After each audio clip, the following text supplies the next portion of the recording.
How you been, my friend? Been good. How about you? Your shirt is messing me up because on my thing it shows Robb Dunewood, and then it's got the loading thing, and so every time I look at you, I see that it's loading, and I'm like, is he paused? And then it's obviously not. No, it's just a shirt. So speaking of shirts, have you seen me? Have I worn my? And I have several of them. My shirt that says "Ask me about my podcast." Have I worn that? Yep. What we've absolutely. been on. Mm-hmm. So, man, not my idea. I saw the shirts on Amazon, so I just bought a couple. That is one of the best ways to get people to ask you about your podcast. We've talked about this in the past that in order for somebody to know about your show, the best way is to tell them about your show. But you never want to feel like that guy that is just, hey, let me tell you about my podcast. Hey, let me tell you about my podcast. Even though we probably should do that more than we do. But that shirt, it kind of breaks the ice because if somebody reads it and they say, hey, you got a podcast? Tell me about it. They have given you permission to have that conversation. That's a really good segue into what we're going to talk about today. So, Rob, what I was thinking was I mentioned in our chat that I was going to record this and we'll put it out to patrons. Mm-hmm. But I was thinking what we'd do is we would record maybe 2 or 3 minutes of where we're at on season 4.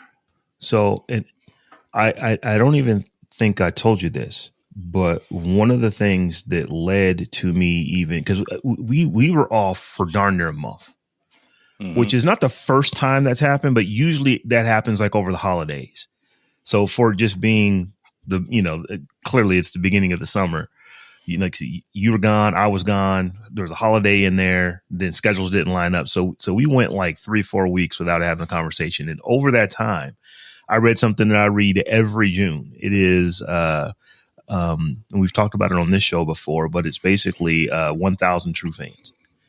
And it's just it's called a manifesto, but it's basically what this white paper talks about is that if you have 1,000 people who are rocking with you, that you ultimately can make a really nice, middle income from 1,000 people who are truly rocking with the content that you're creating.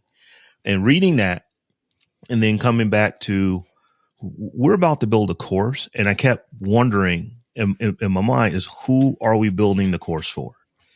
And, Bodie, one of the things that I struggle with is like, I'm able to give people advice on podcasting and say, look at someone's podcast and say, here's an issue that you might want to address.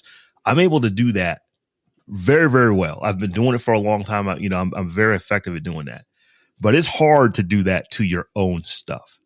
And I think that's kind of the case for everything. Like, you'll find that like people who do like home organization generally have the messiest houses. People who have, people who clean the best generally aren't, are the messiest. It's kind of like that. So for me, it was, okay, I give this advice, but am I taking the advice? So I felt like we were building a course, and I think that you and I, because both have been doing this so long, we would have come up with 80% of what somebody in the position that we were presenting the course for would have wanted.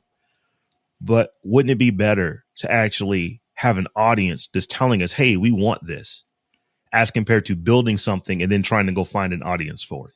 That's one of the areas that I was coming to from this, that I felt like we were maybe building something that we didn't yet have an audience for, as compared to building an audience and then figuring out what the audience wants and then delivering something to them that they actually have told us directly or indirectly that this is something that I'm looking for and need help with.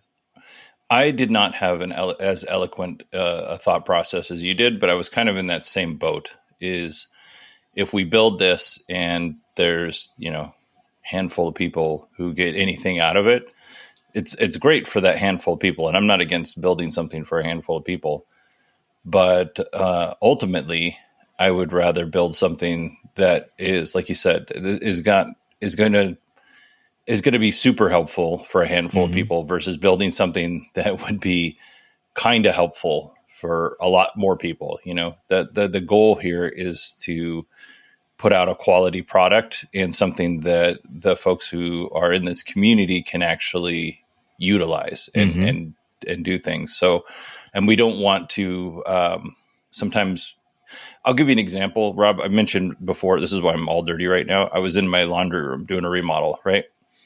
And I'm hanging a cabinet, and I got the cabinet rail. And I went on the internet. I looked at the instructions, went on the internet. I was like, I'm going to make sure that I hang this rail correctly because I don't want to do this more than once because it's a very tight space that I'm working in. And I get in there, measure multiple times. Everything I cut the rail to the right size. Everything's going great. I go to hang the cabinet, and I was like, "What is going on?" I hung the rail upside down. So even though I did all of this planning, even though I double checked my work, even though I took so much extra time that I probably didn't need to make sure I hung this right, when I was 2 feet away between a washer and a wall, my brain was like, this makes sense. This is the way we hang this. And I hung it wrong. I had to go back and refill all the holes. I had to go back. So even with the best planning, when you're too close to something, you don't realize until you zoom out. And I think that's what we're trying to do. Is that a good example? Because that's something that No, it absolutely is. Made me so angry yesterday. But yeah, I definitely get it. And just to add to that, one of the things that I've been saying this literally for years, and I've been saying it for so long that as people age and our audiences get younger, the reference doesn't make any sense. But there's a really, really good Kevin Costner movie called Field of Dreams, and there's something that is in that movie that if you watch it, it's like, if you build it, he will come. And what I say about content creation, particularly about podcasting, but this goes to, whether you're creating a podcast, whether you're creating a YouTube channel, whether you're creating a newsletter, just creating it does not cause anyone to come. So I say, if you build it, he will come only works in the movie Field of Dreams, because in the real world, it doesn't work. So one of the things that I tend to caution people against is, don't go build this whole thing that you think people want. And then when you get it done, you're now trying to figure out, well, who do I go put this thing in front of? Because if that is the case, you may have missed the mark. You may have missed a lot of cues because you were hunkered down building this thing that you thought people want, as compared to actually having conversations with people and building an audience, building a following first, and finding out what the people actually want. And, one of the worst things that we can do as a creator, when we do have a bit of a following, is to ask permission for something. Say, hey, I'm thinking about building a XYZ. Who would be interested in it? People tend to try to please you and give you what you want. So people are going to say, yes, I absolutely would want this. But so you get that little bit of positive reinforcement. Oh yeah, people said that they would be interested in this course. Let me go build this course. And then you build it, and then you try to offer it to, in our case, it's not even something that we're selling. It's something that we're giving out there for free, but no one signs up for the course. No one downloads the white paper. No one, buys the t-shirt that you've come up with.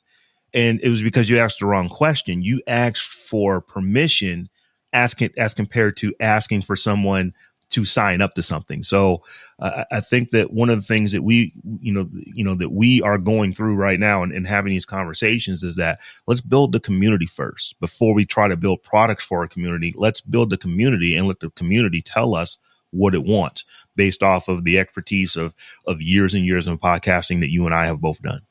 That kind of leads us into our next thing. Is this part that you're listening to here is for the folks who are not patrons. So what we're going to do is we're going to ask you what kind of things you're interested in. What's a good way to put this, Rob? Like, how can we make the show better for you? Is what kind of things do you want to know? What kind of things are you struggling with, so that we know where to target our efforts?